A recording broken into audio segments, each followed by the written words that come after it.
Truman did one of the most controversial things an American president has done.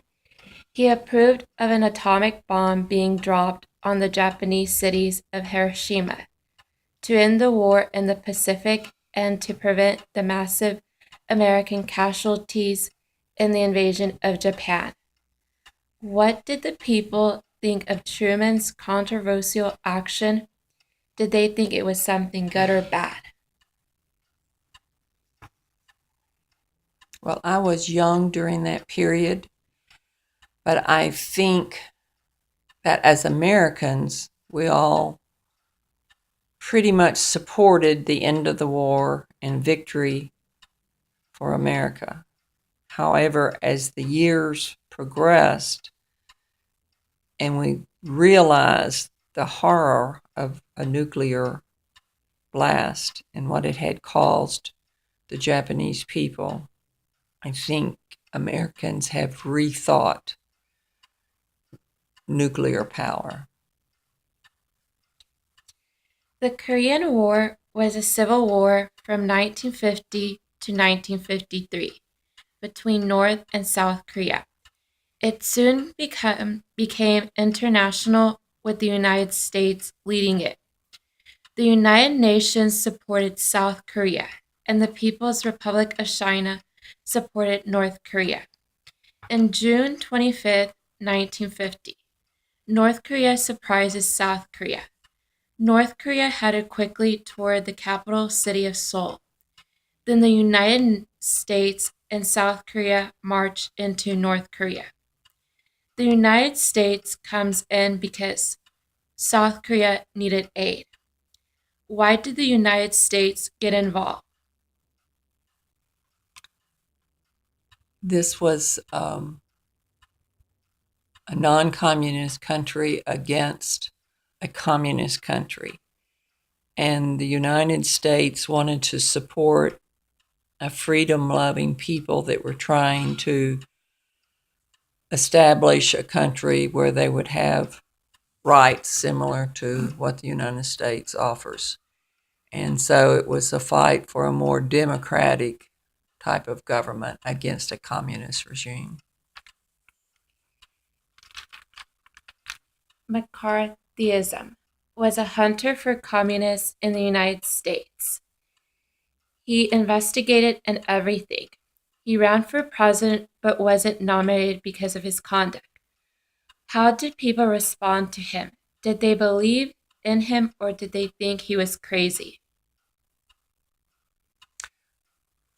I think even today, it depends on which side you're on as far as conservative or progressive.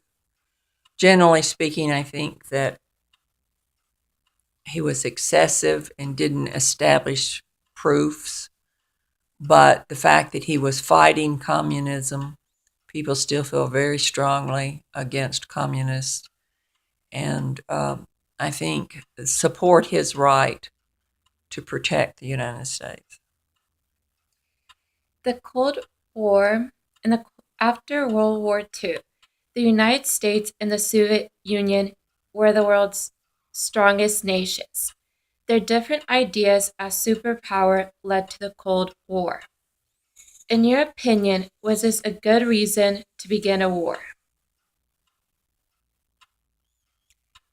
I don't know whether there's ever a good reason to begin a war, um, but we do know people have the right to be free. And the communists believed that everyone should do as they directed. They regulate everything. And I think the United States has stood strong against any regime that tries to beat down on its peoples. However, sometimes I'm not sure that we don't make the same mistakes in our own country and facing people that we don't agree with. In 1951, Rosenberg and his wife were put to death in an electric chair. He was convicted of spying by passing information to the Soviet Union on an atomic bomb. Rosenberg and his wife protested that they were not guilty. However, they were taken to a prison in New York to await their execution. They were executed on July 19, 1953. A lot of Americans believed they were dealt unjustly. How could the Rosenbergs have been treated differently? I think it's probably due process of the law, and similar to what our prisoners at Guantanamo experience, whether it's a military tribunal or whether it's a civil court that gives you more rights.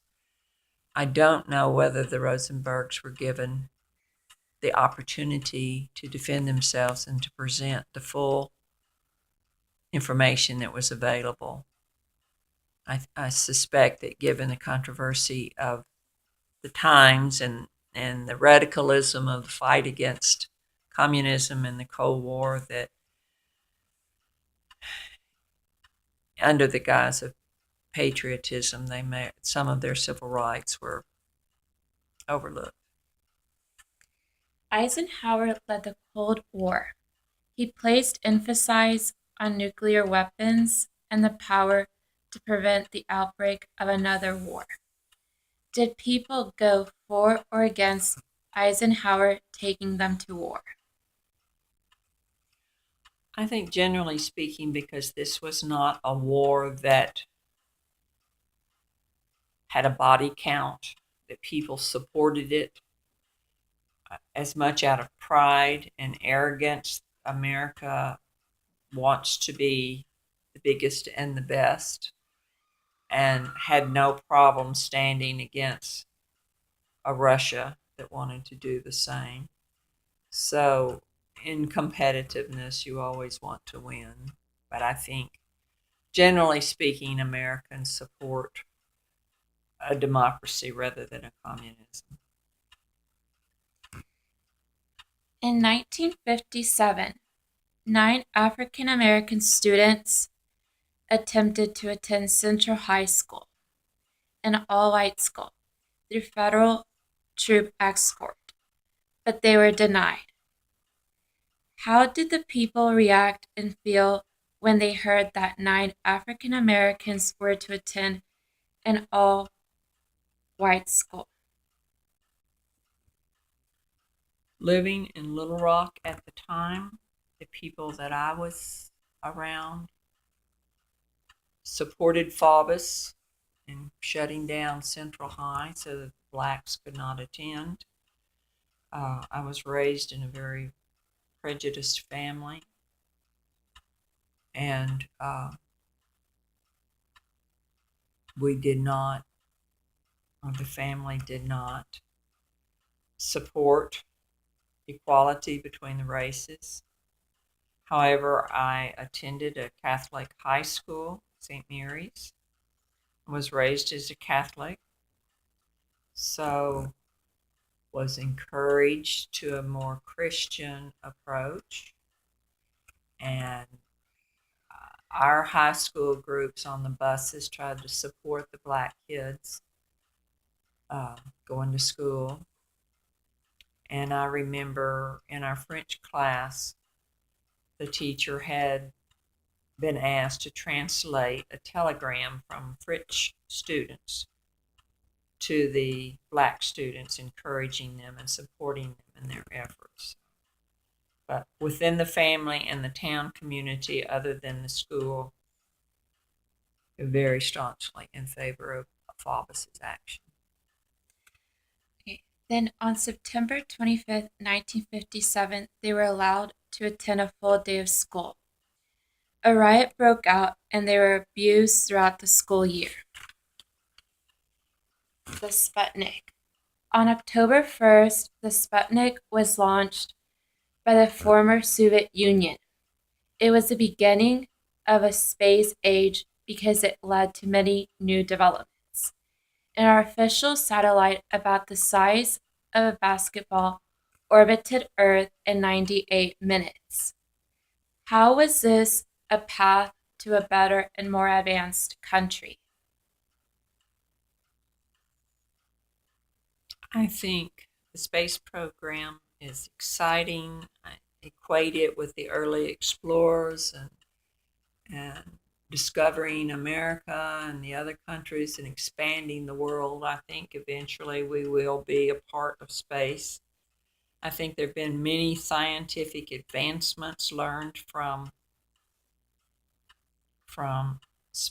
space exploration, not only in astronomy but medicine, electronics, environment. I see nothing but good in our space program, and hopefully I say nothing but good. I hope that it is not used for a weapon at some point in our future. Rosa Parks. On December 1st, 1995, Rosa Parks boarded a bus.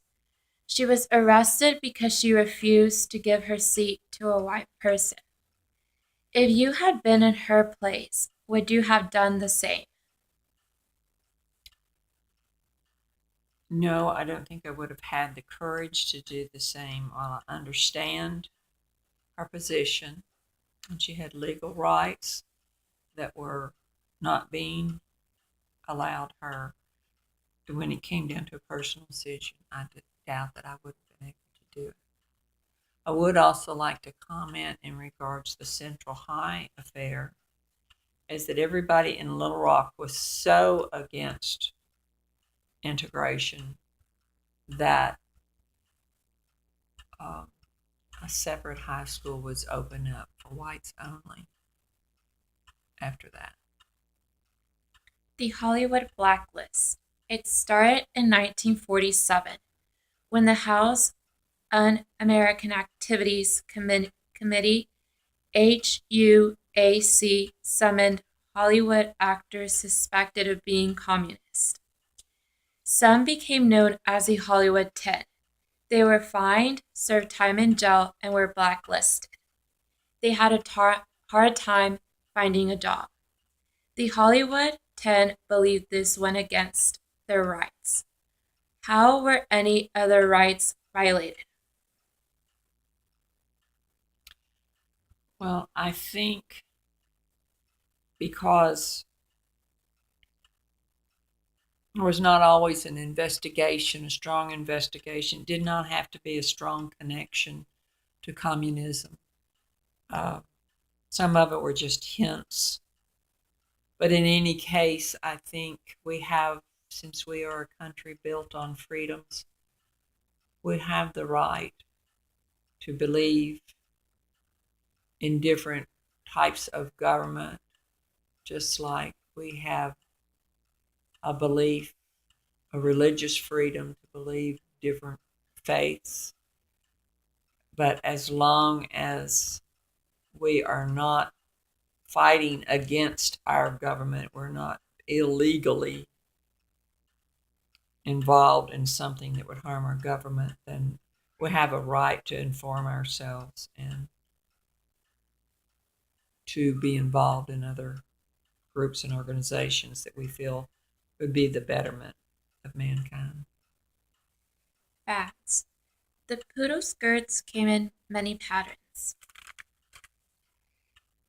Teenage boys wore leather and had slick back hair, while girls wore ponytails, poodle skirts, and low heels. Where did they wear these fads to?